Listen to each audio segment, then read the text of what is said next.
Бисмиллахиррахманиррахим. Бүгінгі тақырып адам баласына бұл дүниедегі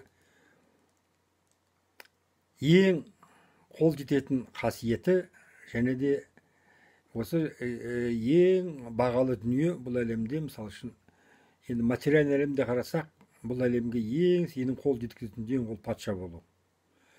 Патшаның қадірлейтін өзінің патшалығы. Патшалығының ішінде өзінің патша сарайы. Патша сарайының ішіндегі өзінің ең қасиетті ұстатын жері ол өзінің ұйықтайтын бөлмесі, төсегі.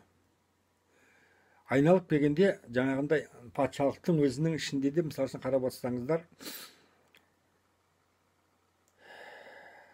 өзінің байлығы бар. Сол секілді, егер де сен адам ретінде өзіңнің болмысыңды бір патшалық дейтін болсаң, сен сол өзіңнің тәнің, жаның, жаңа рухың, шөуінің үстінен патша болуың керек. Бұлар әрқайсысы жеке-жеке ешқашан адам емес, шөу біріккенде ғана, тән, жан және рух біріккенде ғана адам болады.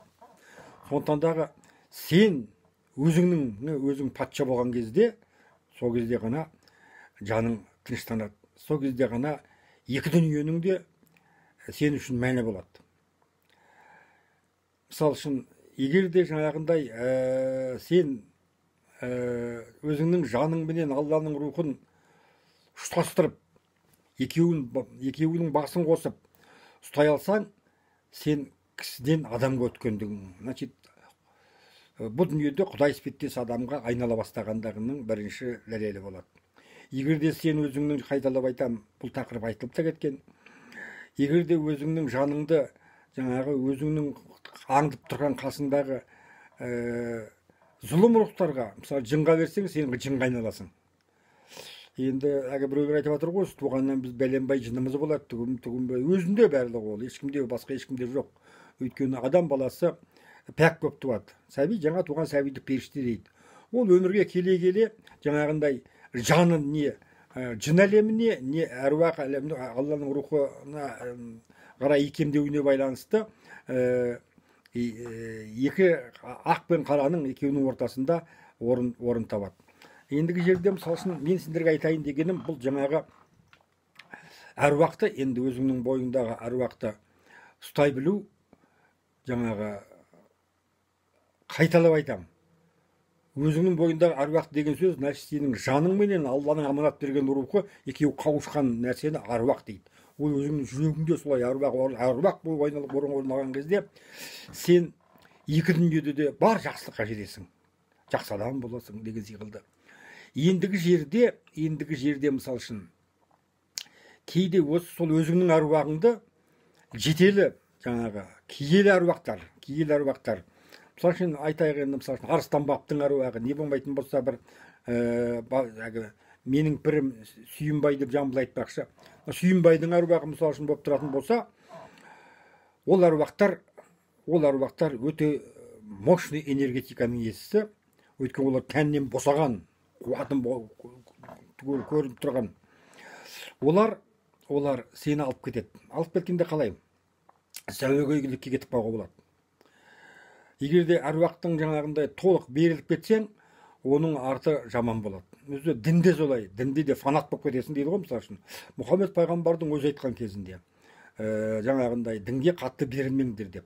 Не нәрседе болсын шек болу керек. Сондықтан мысалы үшін, жаңағы әруақпенен байланысқа іліккен адамдардың көбісі еліріп, айқайлап сөйлеп, жаңағындай оны еще мақтан тұтады. Менің әруағым бар, менің арқам бар деп. Оның барлығы өзің әлі патша болған жоқсың. Сол секілді, мысалы үшін, сен егерде, мысалы үшін, жаңағындай әруақтар әлеміне байланысып, соған шығып жүретін болсаң, енді жаңағындай мазар қуып кетсең, ол да, мысалы үшін, бұл дүниеде байлық қуған адам базар қуып кетеді, ал әруақ қуған адам мазар қуып кетеді. Оның да шегі бар. Сондықтан өзің жаңағы Алланың берген бар дүниесіне, тәніңе, жаныңа, рухыңа, бәріне өзің патша болуың керек. Патша болу керек деген нәрсе, өзің басқаруың керек барлығын. Сондықтан бұл дүниеде адамсың ба, адамша өмір сүр. Ішкі дүниеңнің сырын ешкімге айтпа. және де жаңағындай ешқандай да рухтың қатты әсеріне беріліп кетпе. Мысалы үшін бір өзін өзі ұстай алмай отырған, бірақ та біраз білім алған жинаған мысалы емшілер, бақсы балгерлер өзіне сап деп отырады. Неге? Өйткені өзін өзі басып отырады. Ал патша болған адам өзінің жаңағындай нәрсіне, ол оны айтпай-ақ та өзі ұстанымында бәрінде сабырлы болады, уже төзімді болады. Міне сабырлық бәрі содан туындайды. Ендігі жерде мысалы үшін көптеген жаңағы уағызшылар, көптеген жаңағыдай арқалы адамдар, жаңағы музыкада болсын, жаңағы мысалы үшін осы әлемде болсын, сондай қатты қуып кетеді. Оның кейбір дәрежеде қуғандығы соншама жаңағы психбольницадан бірақ шығады. Ол психбольницаға жатқан адамдардың өздері сол ұстай алмағандықтан, әруақты ұстай алмағаннан кейін болды, ол ауруға айналдым деген сөз. Сондықтан дағы сәуегей болып кетуге болмайды. Ендігі жерде мысалы үшін әркімге өзі туа біткен қасиет болады. Біреуге мысалы үшін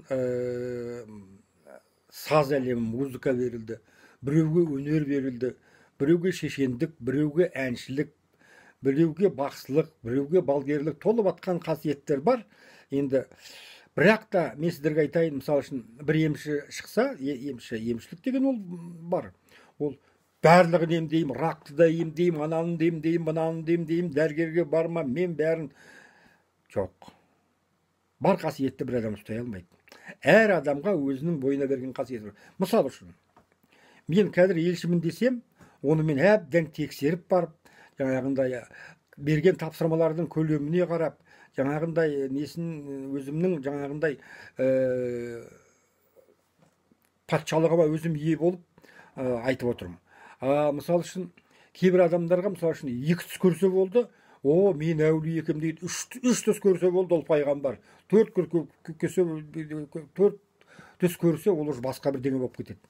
Сондықтан дағы бұл жерде барлығы содан туындайды. Мысалы үшін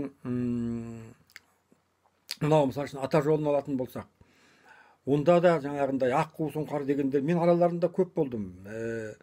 Сонда да жаңағындай біртіндеп мен уже мен әулие болып кеттім деп ямайтын болса, бар нәрсеге кірісіп, жоқ. Оның ішінде айтып тұрмын ғой, әркім біреулер ақындық қасиеті өзі оянады. Ол нашының бойында ақындық бар. Соны ұстасын, болды, артық керек жоқ. Ендігі жерде мысалы үшін бәленбай әулиелер жатыр, бәленбайдың мінәдер жатыр, мен жаңағындай бәрін аралап, бәрін жоқ. Мен сіздерге айтайын, мысалы үшін кейде түс көресің, патша түсімізге жиі кіреді, бірақ ол сол екен, ол сразу Назарбаев түсіңе көрсе звондап оған керек жоқ. Ол деген билік деген сөз. Билікпенен бір қарым-қатынас бар. Мүмкін сол ауылдың әкімінен бір саған қағаз келе ме, не болмайтын болса, ауылдың әкімімен кездесесің бе, сөйлесесің бе. Ол патшаны түсіңде көрсе, ол значит сенің билікпенен қарым-қатынасың деген сөз. Кейде болады мысалы үшін адамға бір үлкен қариялар, менің анау бір балам түсіме кірді деп айтады. Сонда мысалы үшін ол басқа өзі көздеген мысалы үшін асан түсіме кірді дейтін болса, жоқ, мәселе асан емес, үстінде болуы мүмкін. Главное, что ол жаған бабушкаға айтып тұрған түстің несі қорытындысы сенің бір балаң деген сөз, сенің бір балаң. Оның ішінде қай бала екенін өзің көрсетеді солай.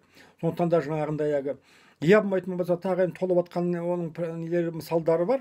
Сондықтан дағы бүгін мен Назарбаев түсіме кірді, бітті, мен Назарбаевқа кеттім, қашадам деп, болмайтын болса, тағы да басқа бір деңгейлерді мысалы үшін.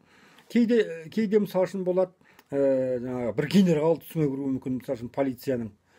Мысалы үшін ол деген уже сенің проблемаң жаңағындай ішкі істер бөлімімен болып қалуы мүмкін деген сөз. Оның бәрін адам өзі іш дүниесін басқарып, қорытындылап біліп отыру керек. Сондықтан дағы мен бүгіннен бастап бәрін аян көріп жатырмын, мен барлық өмірдің түсіне түгел жауап беремін. Ертең ана жақта мынау болады, мына жақта мынау.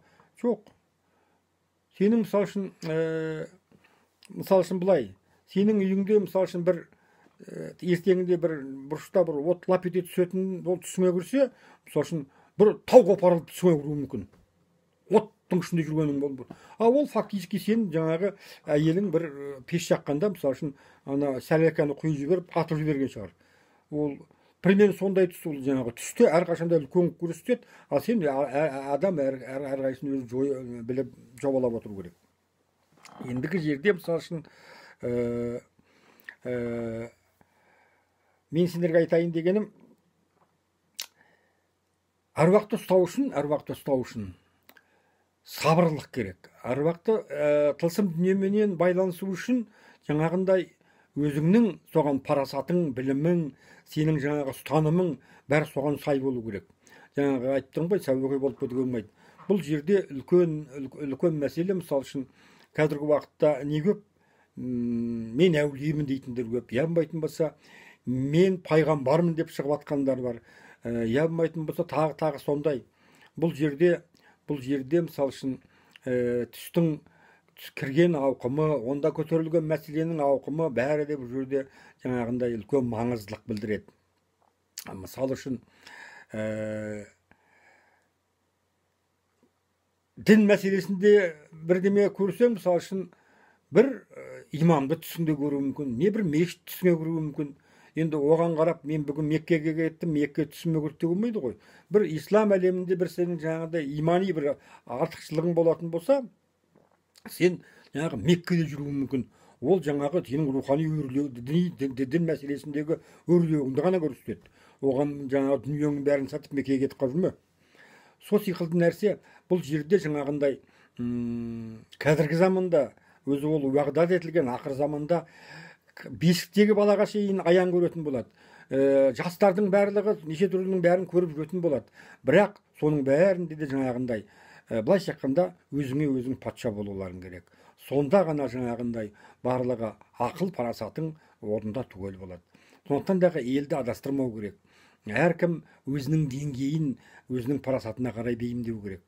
Сондықтан дағы мысалы үшін сізге бір сынықшылық қасиетті ма, онымен бәрін бытырлатып бәрін сындыруға болмайды. Оның да бір шегі бар, сенің білетінің де болады, қолынан келмейтін де бар. Мен жоқ, енді мен бүкіл адамзаттың жаңағындай сүйегін тауып, жаңағындай артық кетпеңіздер. Өйткені Алла өзі артықшылықты сүймейді. Оның ішінде жаңағындай бұл тылсым әлем сіздерге ойыншық емес. Сондықтан дағы қай әлемде, өзің қай шеңберде тұрасың, соның бұл. Аяз біл, әліңді біл, құмырсқа жолыңды біл деген содан шыққан. Патша болыңдар өздерің.